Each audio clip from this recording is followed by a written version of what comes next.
अर्ज भरण्याच्या शेवटच्या क्षणापर्यंत भाजप, शिंदे गटाची शिवसेना आणि अजित पवार गटाची राष्ट्रवादी यांची महायुती प्रचंड गुप्ततेत हालचाली करत होती. कारण कुठल्याही परिस्थितीत बंडखोरी होऊ नये, कुठेही उमेदवारांचा संघर्ष उभा राहू नये आणि प्रत्येक प्रभागात अधिकृत उमेदवार रिंगणात उतरावा हाच त्यांचा प्रमुख उद्देश होता. मात्र प्रत्यक्षात या यंत्रणेला जबरदस्त अपयश आले असून मुंबईतील एकूण 227 प्रभागांपैकी तब्बल 4 प्रभागांमध्ये महायुतीचा एकही उमेदवार उभा राहू शकलेला नाही. ही बाब स्वतःतच महायुतीसाठी अत्यंत लाजिरवाणी आणि धक्कादायक ठरत आहे. कारण ज्या मुंबई महापालिकेवर कब्जा मिळवण्यासाठी इतका मोठा राजकीय खेळ खेळला जातो, तिथे 4 प्रभाग थेट प्रतिस्पर्ध्यांच्या हातात जाण्याची स्थिती निर्माण झाली आहे आणि त्यामुळे राजकीय समीकरणांमध्ये मोठा बदल होण्याची शक्यता निर्माण झाली आहे.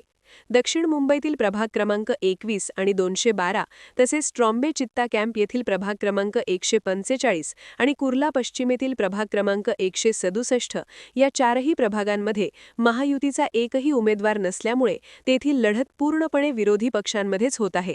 म्हणजे काँग्रेस, शरद पवार गटाची राष्ट्रवादी, उद्धव ठाकरे गटाची शिवसेना, समाजवादी पार्टी, मनसे आणि काही ठिकाणी स्थानिक आघाड्या या एकमेकांविरुद्ध उभ्या ठाकल्या असून महायुतीला या सर्व ठिकाणी प्रेक्षक बनून पाहण्याची वेळ आली आहे.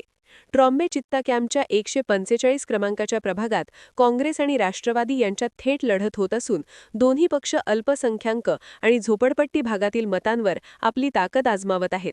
तर कुर्ला पश्चिमेतील 167 क्रमांकाच्या प्रभागात काँग्रेस, उद्धव ठाकरे गटाची शिवसेना आणि समाजवादी पार्टी यांच्यात तिहेरी संघर्ष रंगला आहे, जिथे मुस्लिम, उत्तर भारतीय आणि मराठी मतदारांचे गणित अत्यंत निर्णायक ठरणार आहे.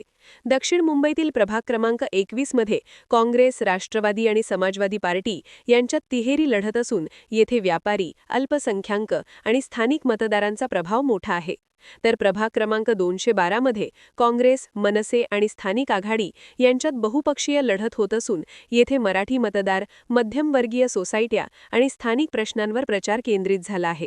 या 4ही प्रभागांत महायुतीचा एकही उमेदवार नसणे म्हणजे प्रत्यक्षात महायुतीने या जागा लढतीपूर्वीच गमावल्यासारखी स्थिती आहे.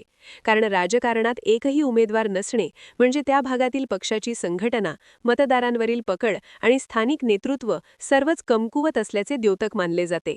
आणि त्यामुळे काँग्रेस, ठाकरे गट, राष्ट्रवादी आणि इतर विरोधी पक्षांना या 4ही प्रभागांत सहज संधी मिळत आहे. विशेष म्हणजे महायुतीने शेवटच्या क्षणापर्यंत उमेदवारांची नावे जाहीर न करता गुप्त बैठकांमध्ये निर्णय घेण्याचा प्रयत्न केला. परंतु स्थानिक पातळीवर नाराज नेते, बंडखोरीची भीती आणि पक्षांतर्गत समन्वयाचा अभाव यामुळे अनेक ठिकाणी अर्जच भरता आले नाहीत. काही ठिकाणी भाजपचे कार्यकर्ते शिंदे गटावर नाराज होते, तर काही ठिकाणी राष्ट्रवादीचे लोक भाजपवर चिडले होते. आणि या अंतर्गत संघर्षाचा थेट फटका महायुतीला बसला. कारण राजकारणात जितके मोठे नेतृत्व महत्त्वाचे असते, तितकीच स्थानिक पातळीवरील यंत्रणा निर्णायक ठरते आणि तीच यंत्रणा या 4 प्रभागांमध्ये कोलमडलेली दिसत आहे. या परिस्थितीचा थेट फायदा विरोधी पक्षांना होत असून मुंबई महापालिकेच्या एकूण जागांमध्ये महायुतीची संख्या कमी होण्याची शक्यता वाढली आहे. विशेषतः मुंबईसारख्या शहरात जिथे एक प्रभाग सत्तेच्या समीकरणात फरक पाडतो, तिथे 4 प्रभाग हातातून जाणे म्हणजे सत्तेच्या समीकरणाला जबरदस्त धक्का बसणे होय. आणि त्यामुळे भाजप, शिंदे गट व अजित पवार गट यांच्या रणनीतीवरच प्रश्नचिन्ह निर्माण झाले आहे की इतक्या मोठ्या ताकदीचा दावा करणारी महायुती 4 साधे प्रभागही सांभाळू शकत नसेल तर मुंबईवर सत्ता मिळवण्याचा त्यांचा दावा कितपत मजबूत आहे, असा प्रश्न आता राजकीय वर्तुळात विचारला जात आहे. या 4ही प्रभागांतील लढतीकडे संपूर्ण महाराष्ट्राचे लक्ष लागले आहे. कारण येथे काँग्रेस, ठाकरे गट, राष्ट्रवादी आणि इतर पक्षांनी विजय मिळवला तर महायुतीला केवळ संख्येचा नव्हे तर मनोबलाचाही मोठा धक्का बसणार आहे आणि त्याचा परिणाम पुढील सर्व निवडणुकांवर होऊ शकतो.